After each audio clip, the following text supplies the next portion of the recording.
където и да отиде, той носи уважение със себе си, защото е истински честен и винаги готов да помогне. Не търси внимание и не говори на празно, а показва кой е чрез делата си.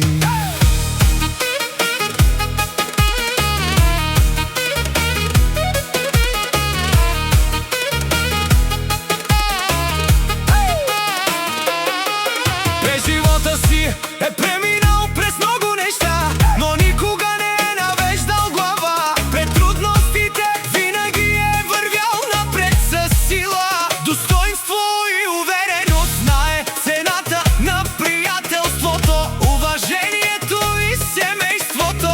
Затова хората около него го ценят и обичат.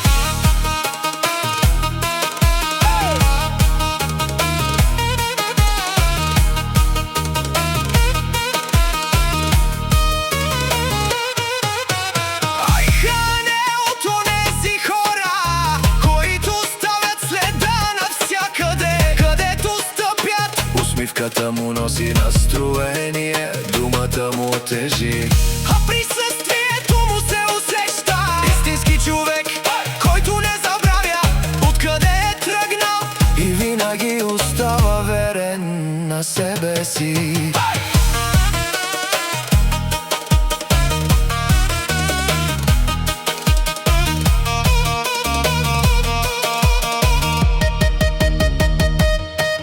Пожелавам му здраве като планина, късмет по всеки път, който избере, и успех във всичко, към което се стреми.